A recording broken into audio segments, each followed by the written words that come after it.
Hi my gardening angels and welcome back to my channel. If you're new here, I am Jess and today I am so excited because I bought these test tubes off of Amazon. I think they were like $16 for 12 of them is what I recall spending. But so really not cheap for 12 of these, and they're actually quite large. I would say they're about an inch in diameter.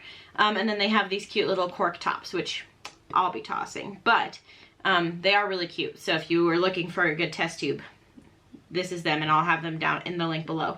But what I'm going to be doing today with these is making a test tube propagation wall. I keep seeing them all over Pinterest and Instagram, and I am just obsessed with them. So we are going to be making one. These ones do not have holes in them. I have seen where you can buy vases that look like test tubes that come with a little hole pre-drilled into it. I'm going to be drilling my hole in these today because those are really expensive. So the other products that you're going to need if you do these exact same steps, because I'm really hoping that this is going to be a really cool statement piece in my dining room, and I will show you how I set it up and all of the steps and what plants I put in there and everything. But I'm really hoping that this is going to be a project that is less than 25 bucks in total to make a really beautiful statement piece in my dining room. So what I'm going to be using is just, you need a hammer, which I'm hoping you already have, and some nails, which I'm hoping you already have. I'm just using ones that look like this. I don't know if they are called anything specific, but just a little flathead nail that you can nail into the wall, or screws, or whatever you want to use. I'm going to be using a tape measure so that I can actually get straight lines. And then the other thing that you're going to need is a drill. My battery's charging. An electric drill, and then a diamond drill bit. And so these I bought on Amazon. I'm using the smallest size. Again, I will include a link down to them below. I have been practicing on glass jars and other glass items and drilling a bunch of holes in those. And so I know this will work. I just need to drill it into these little bad boys, which my only trick is going to be to not put too much pressure and like not go all the way through and like break the thing. So we're going to play around with that a little bit, but you will need a diamond drill bit, because if you're going to be drilling a hole through glass, this is what is going to be the best option. And then I'm going to come at this with an angle, full speed, put it on an angle, get it stabilized, and then as soon as it will slowly start to actually drill into the glass, then we're going to straighten it out and have it make the actual rest of the hole, and then it will drill through. But you want to start at that angle first so you can actually get some traction. If you just go flat on, it just kind of scuts around. So we're going to do that. And then I think really the only thing else that you need for this propagation wall is some water to put in your vases and plants. And let me tell you, I have so many fun plants for this. I have my Monstera adonsonii. I have a neon Pothos. I have this Brazil Pothos. I mean, look how gorgeous this thing is. And then I have a Marble Queen Pothos, and these guys are ready to be propagated, and I am so excited because I think that's going to be so much fun in my dining room, because really we just have a big blank wall there. So let's head over to the sink and start drilling.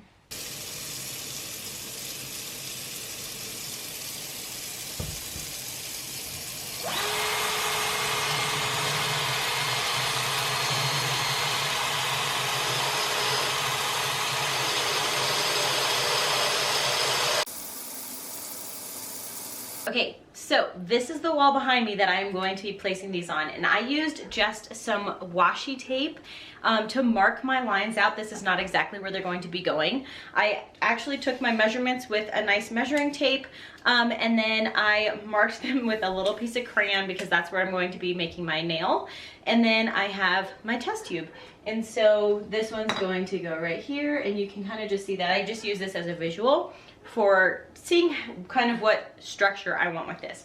So I have 12, so I'm going to go 4 across and 3 up, and we're going to kind of make this little parallelogram shape. We thought it would look really good with the kind of the flow of the house. So that is what I'm going to do. So I'm going to go ahead and put my nails in, and then put my test tubes up here, pour in some water, and then let's go take some cuttings from around the house with all the plants.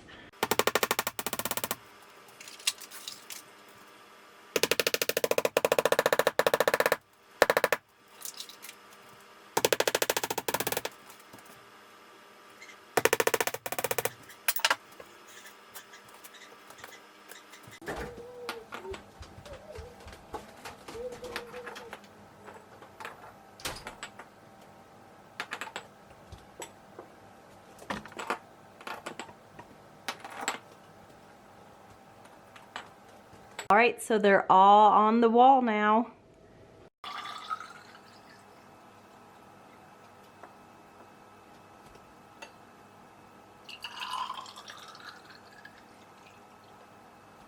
Alright, so I got all of the test tubes filled up with water. I think my only regret right now is that I did not make the nails a little bit closer to the top, just because it is quite a big difference from the top of the flute to the water level. So I'll be making my propagations a little bit challenging in there, but that's okay. I think it'll be fine and I think it will still work, but I'm guessing if you guys replicate this at home, just make them a little bit closer to the top.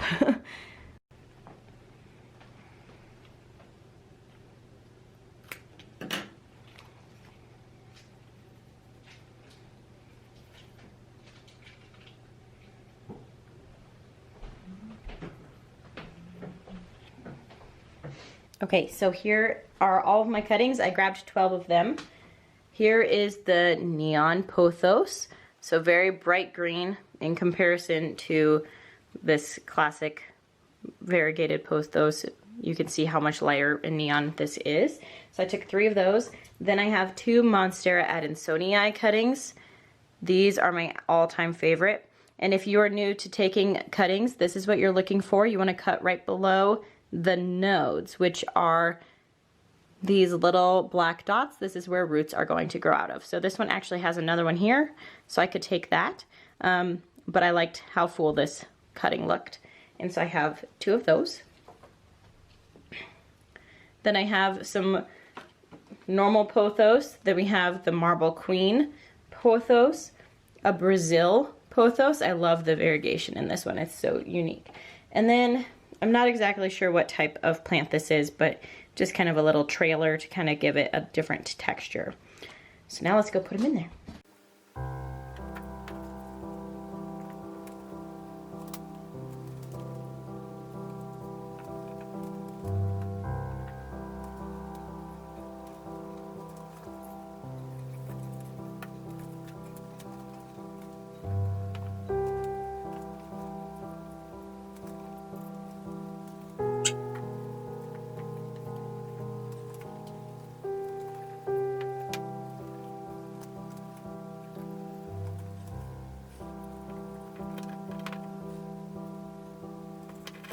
Okay, so I am absolutely obsessed with how this propagation wall turned out. I mean, look at how gorgeous these Monstera adonsonii are. I will say they are a little bit wobbly, and so I'm trying to keep them straight as best as I can, just kind of playing that little balance game. But once they're set up, they're not going anywhere, so they'll be fine and they'll stay put. This one's a little funky. He's kind of growing upside down, but I'm just gonna leave him there and maybe he'll straighten himself back up, I don't know. But how awesome is this? And you guys, I literally spent less than $25 on this amazing statement piece, because the one drill bit probably wasn't worth that much, because I think I bought a set of like 8 of them for less than $10. And then if you have the other tools, which I did, and I had that drill bit, so that doesn't even really count. All you had to really buy are the test tubes and the nails, and you can get this gorgeous propagation station. I'm so excited because this will give me such a great reason to continually propagate, because I have all of these amazing jars to put them in, and it's also just a really fun way to display it instead of in little plastic jars here and there around the house. So I hope that you guys really enjoyed this video today. If you did, please give it a big thumbs up and comment your favorite plant out of these down below in the comments, or if you think of one that I should put up here, put that down below as well. I will see you guys in the next video. Bye. Real quick, I almost forgot to mention, I got my SIPSBY December box and I wanted to share with you guys the teas that I get to try this month. I have a lavender coconut one, I have a fall orange almond tea, a Japanese matcha peach and cinnamon, and then an elderberry tea. And so you get 4 different types of teas in each of your boxes, and they're monthly tea subscriptions. Go ahead, go check it out down in the links below. I will see you guys in the next video. Bye.